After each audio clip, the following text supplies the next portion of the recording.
Jay here from Stretford Paddock. This is the Paper Talk. I'm in the studio. You know what to do by now. We're live. Get involved in the comments and the chat and let us know what you think about all the latest Manchester United stories. We're going to be talking about Mason Mount. That one looks like it's heading towards being done. We'll have an update on that. Also, Declan Rice.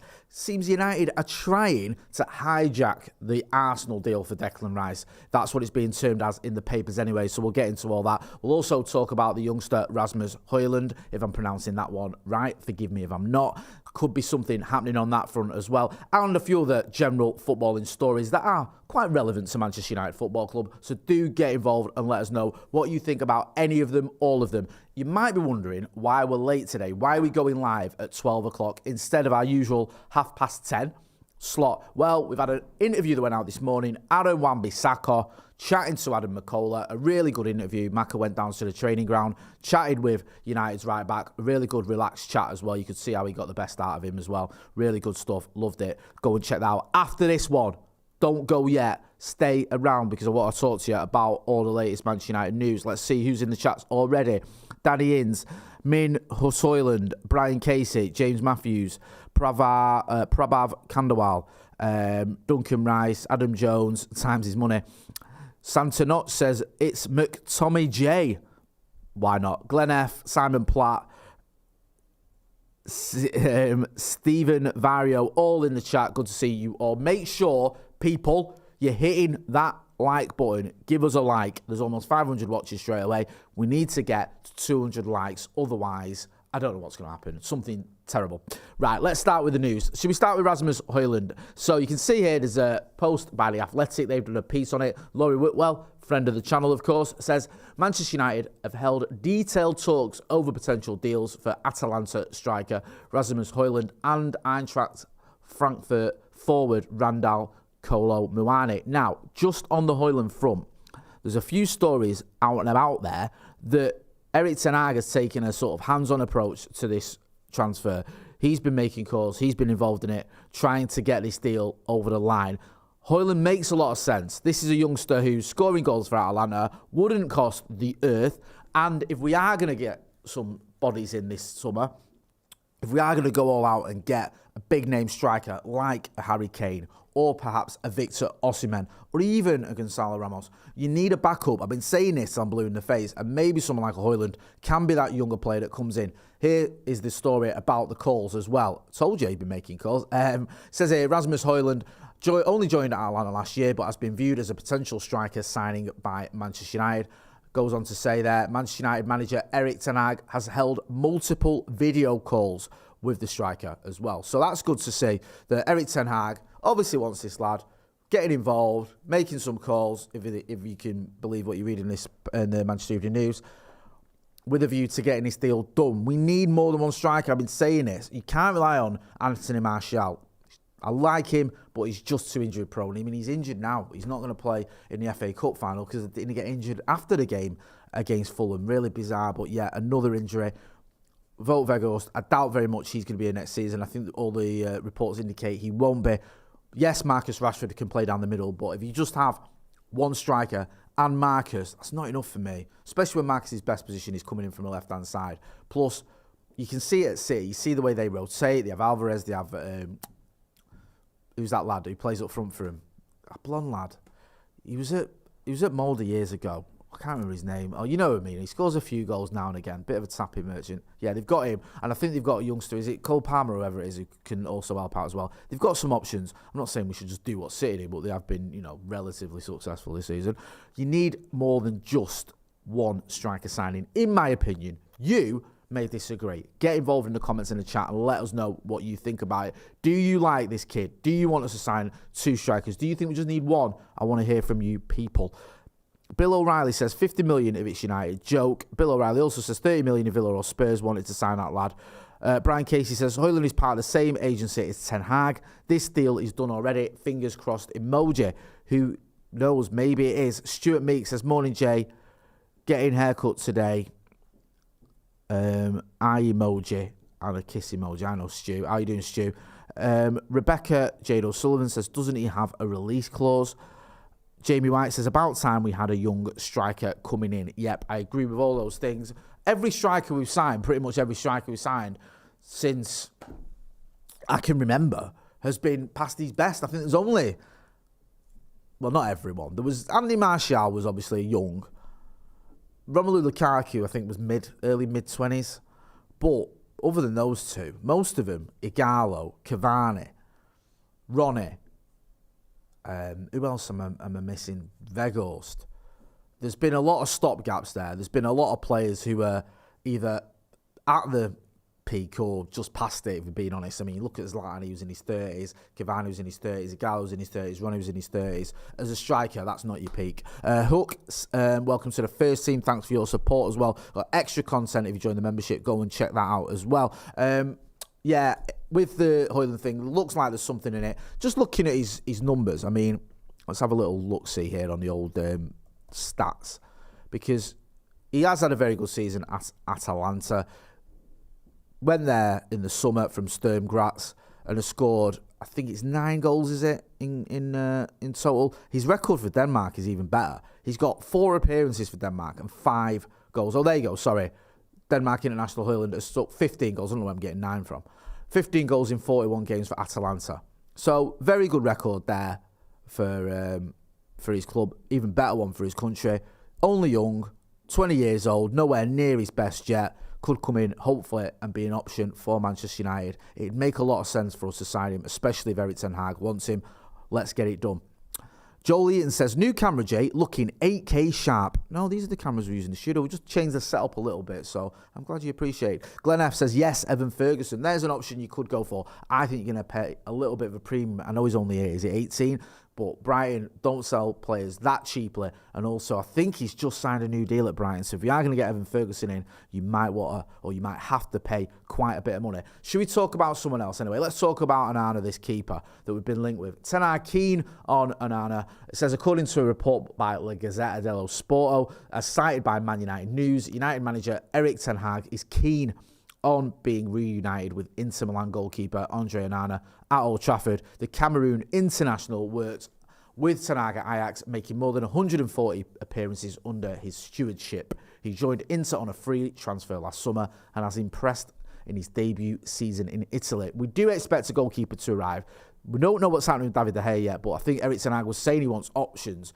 Even if that David De Gea stays at the club and is going to be at United for a few more years to come, Erik ten Hag has indicated he wants to have 2 goalkeepers vying for the number 1 spot. It's pretty safe to say Tom Heaton and Jack Butland weren't vying for that spot. It was David De Gea. Dean Henderson looks like he's going to leave. I think he's going to go back to Forest on a permanent deal. So you need someone who's going to come in, challenge for that number 1 spot. Certainly, this kid looks like he could do it as well. Knows Erik ten Hag, has had a good season at Inter Milan. Makes a lot of sense. A lot of these transfers make sense, and that worries me. I don't like it when Manchester United makes sense. That's not how we do things. What is going on? Get involved in the comments. Let me know what you think about this or any other transfers at all. Stuart Thomas says, I'm late again. Sorry, buddy. So you should be. We're just talking about punctuality. Thanks for joining us anyway. And make sure you are smashing a like. Robbie Kingston says, Diogo Costa, that's another goalkeeper we've been linked to as well, Portuguese international, of course. Could he be coming to Old Trafford? Possibly.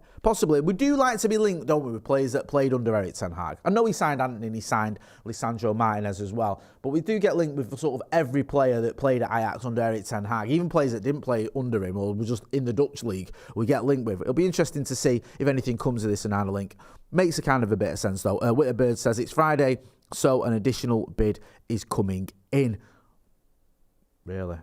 Can we expect that? There always seems to be something popping off on a Friday. I think we might have to wait for a few things after the cup final. Hopefully, next week, we'll know what is going on as well with the ownership. Because at the minute, it's all gone a bit quiet on that front. But I'm guessing with a cup final on the horizon, they don't want to announce anything before it.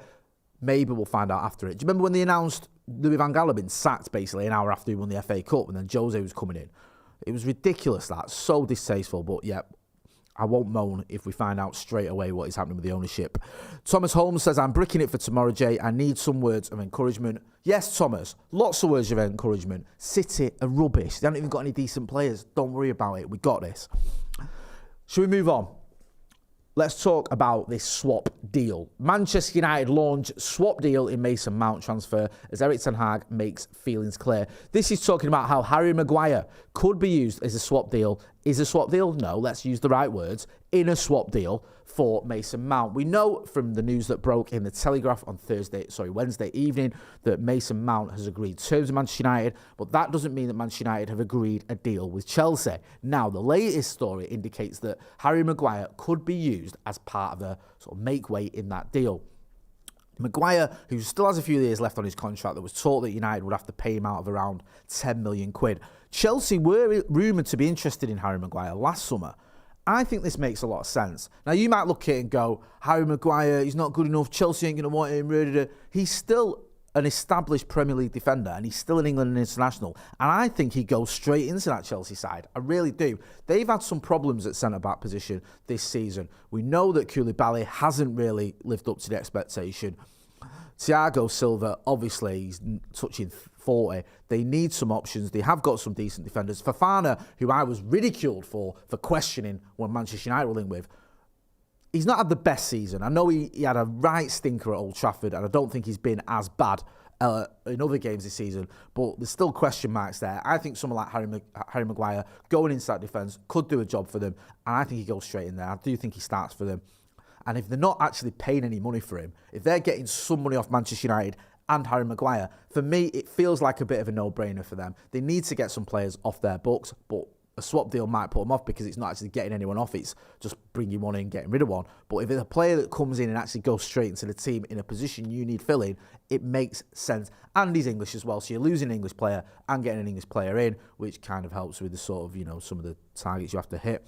Andrew says, afternoon to the man with his finger on the pulse with the news, the man with the shiny forehead, Jay. Thank you. Michael Owen says, Mount would be worth it if it's cheap or a straight Maguire swap. Yep, says it here there. Mount is aware that Chelsea wants to sell in the summer and has expressed a preference for joining United in that instance. Like Tottenham striker Harry Kane, he's also out of contract in the summer of 2024 and it is likely to be available at a reduced price this summer with a 55 million offer thought to be a proposal. There was talk that Chelsea wanted 80 million, which I think is ludicrous. I don't think you get 80 million for a player who's been injured quite a lot recently, hasn't had the best season, and also he's out of contract in 12 months. I don't think that happens. And especially with Mount, there's kind of a little bit of a question mark around him, isn't there? This isn't someone who is destined to be a superstar and come straight into this Manchester United team and smash it. There's still a little bit of like, okay, could be a good squad player. Does he start? I'm not sure. So to pay 80 million quid for a player who's out of contract in a year makes no sense. However, if you're going to say, here's, say, 25 million plus Harry Maguire or whatever, that kind of makes a lot more sense. So that, for me, would be a good deal. Get involved in the chat in the comments. Let us know what you think. Lauren Rose says, my sister's a Chelsea fan and she does not want Maguire, but I'd be happy to see him leave. Brian Casey says, for me, Mount replaces Sancho. Stuart Davies says, hey, Jay, from a gridlocked M5, lol. Traffic could be on the horizon tomorrow, kid. No trains, and we're all heading down to Wembley. Simon Platt says, hey, when are you heading down to Wembley? First thing tomorrow morning, my friend. I'll be heading down there, taking little man as well. It's his birthday today. So happy birthday to my lad Ellis. He's going to the cup final. Hopefully it'll be a birthday present he remembers for the right reasons, not the wrong ones. Bill O'Reilly says, Jay, any chance the takeover has been agreed in principle and they're waiting until after Saturday to announce? I flipping hope so. Yeah, I wouldn't be surprised if that was the case, if some sort of deal or something had happened with the takeover, but they wanted to wait, because even by United standards, announcing it in the run-up to a cup final would be ridiculous. Lots of people saying happy birthday to my little man. I appreciate that as well. Shall we talk about Declan Rice? Talking of swap deals, this is from football.london. Man United create Declan Rice transfer plan to hijack £90 million Arsenal bid amid Bayern Munich decision. So the short and long of it here, being reported here in Football London, I think it's come from the Daily Mail as well, and it's been reported in maybe the MEN have got it, that United could be offering Scott McTominay as an option to try and get Declan Rice from, I nearly said Arsenal then, from West Ham. We have got players that we can move on, that perhaps would do a job at clubs down the table. And it kind of makes sense, this, for me, if you're looking at someone like maybe Scott McTominay to go in that direction, to go over to the London Stadium as part of a deal that brings Declan Rice. Again, you'd have to give him money. I don't think you're just going to do a straight swap. no one's that ambitious, I think, when it comes to Scott McTominay. But if you were to offer him, say, I don't know, 60 million in Scott McTominay, does that make it an attractive proposition? The thing you've got to remember here is it's difficult to bring in good Premier League players. It's difficult to bring in established Premier League players for 30, 40 million. It's not that easy anymore. See here it says, a swap deal for Rice with Scott McTominay touted as an option. Now you might go, oh, Scott McTominay, he's not that great. I think he does a job for West Ham. I've said this in the past. I think if you was to say you gave West Ham 100 million and Scott McTominay wasn't an option, he wasn't on the table, and they went out and they tried to spend, say they spend 80 million of that money on new signings. They brought in, say, a striker and a midfielder. I don't think they could go out and get a player who's as established and as young as Scott McTominay in the Premier League for anything less than that. For anything less than if they were to split that money up from like 30, 40 million. I think a swap deal makes sense. So you might disagree. Let me know what you think. Get involved in the chat in the comments. Hit that like button as well, please, people. There's almost 1,400 people watching. Less than 250 likes is a disgrace. Let's get to 300 likes. Let me know. Do you see Harry Maguire going to Stamford Bridge? Do you see Scott McTominay going to London Stadium? Do you see Declan Rice coming to Manchester United? Do you see Mason Mount coming to Old Trafford? That one looks like it's got a bit more legs than the Rice one. Rice has been linked with Bayern Munich. He's been linked with Arsenal. There was even links with Chelsea not that long ago. I know he started off there as a kid. Seems to have gone quiet a little bit on that front, but who knows? There could be some twists in the tail. Would you have Declan Rice? I don't know if you saw Michael Antonio on Filthy Fellas. I love watching Filthy Fellas. They get some really good guests, and it's always a good laugh. Adam McCall was on there, for example, not long ago. And Michael Antonio was comparing Declan Rice to Rodri, saying, what does he do that Rodri doesn't do? Or what does Rodri do that Declan Rice doesn't do? I'm not sure about that one, but Declan Rice, very well-respected and highly rated player, could come into this Manchester United team, you feel, and work alongside Casemiro. That would be a good option. I don't feel like this transfer is going to happen. I could be wrong. Let me know what you think. Andy Long says, don't need Neymar. He will get injured by the weather in Manchester. Fair enough. Michael Oyam says, Scott ain't young though. He's not young, but he's mid-20s in here. So he's got at least 5 years left in him. That's the point I'm getting. And listen, mid-20s is young to me, kid. Let's talk about Inter Miami and Philip Neville. I kind of feel sorry for Phil Neville. Did you see the video the other week? I think we covered it in the news, where he's giving an answer to a question. A journalist in a press conference, a journalist interrupts him. He has a go at the journalist. He swears at the journalist. Don't interrupt me. I don't interrupt you. Da, da, da. And then at the end of it, he goes, what was the question again? It was kind of cringe. I'm sorry, Phil. It was. And it kind of signalled the manager that he's really under the cosh. And now he's going. He's leaving. It says here, you can see it there, the tweet from Inter Miami. Club has parted ways with Phil Neville. The team has announced that it has parted ways with still some of the people I don't really care about. Phil Neville's leaving there. Obviously, David Beckham running the show in Miami. I don't know how much of it was his decision. People saying David Beckham has sacked Phil Neville. Has he? Has he gone, we need to get rid of Phil Neville? Or someone said, Dave, look, I know he's your mate, but come on. I think it's 4 defeats on the spin. Bottom of the MLS. Ain't happening for him. So he's gone on his way with a load of other backroom staff. Phil Neville, not really happening for him in management, is it? He did okay for a little while with the Lionesses. Now he's into Miami. That's not worked out. Remember, he's on the coaching staff at United as well under David Moyes. That definitely didn't work out. Who knows whether he can find another job somewhere. He might have to go back into coaching rather than managing and see what happens there. But yeah, slight intrigue there with it being Beckham and Phil Neville, obviously, two Manchester United former players. Also doing the rounds as well on social media. This video from Anthony Taylor, or about Anthony Taylor, I should say. There's a few that have done the rounds. This is one we picked. Anthony Taylor at the airport here with his family, getting dogs abuse off Roma fans. I think they were throwing things at him at one point. I think they're throwing chairs, and he's got his missus there, and maybe one of his daughters with him, or I'm not sure the makeup of the family, but he's got family members with him, getting pelters from the Roma fans at the airport. Pretty distasteful. Now, I think the Referees Association, the Premier League as well, have come out and spoken out about this. No one's happy with it, the way he's being treated. I know you can't hear I don't think you can hear what's going on there, but he's getting a lot of grief. There's a tweet here. I think we've got a tweet from Henry Winter. If we can go on to the tweet from Henry Winter. It says here, the Premier League appalled by the unacceptable abuse directed at Anthony Taylor and his family as they travel back from the Europa League final. No one should have to suffer the inexcusable behaviour they had to endure. Anthony is one of our most experienced and accomplished match officials. That video doesn't really show it in the best light, or the most detail, but there's bits where he's getting chairs and all sorts, and he's having to protect his family. Listen, forget what you think about Anthony Taylor. I don't care whether you don't like him, whether you don't think he's a good enough referee, whether you thought he had a bit of a stinker when it came to the game between Roma and Sevilla. There's no excuses for that. They can see chairs. Thank you, producer Ethan. You can see chairs being thrown. It's disgusting. It's not acceptable. Referees should not have to endure that sort of treatment. And I think as well, when you look at the way Jose Mourinho acted after the game, he went after him in the car park, called him an effing disgrace, used a few other derogatory terms towards him, I think in Portuguese.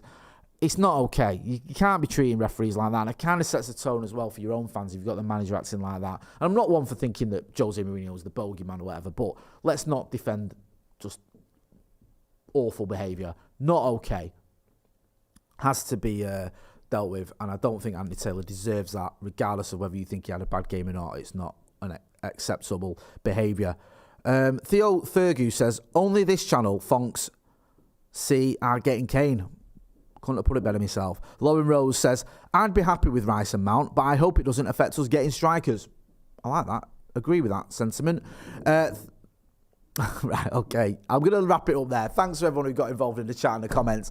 Go and check out the Aaron Wan-Bissaka interview between Adam McCullough and Aaron Wan-Bissaka. Really good chat there with Manchester United's right back. We'll be back later on with the Brew as well. I think it's going to be me, Stephen Howson and Joe Smith for that one. And if you've not done already, go and have a look at the preview for the Manchester Derby FA Cup final. We're going to be going down to Wembley. I'm going to be down there. Howson's going to be down there. McCullough's going to be down there. You can have all the reaction and stuff.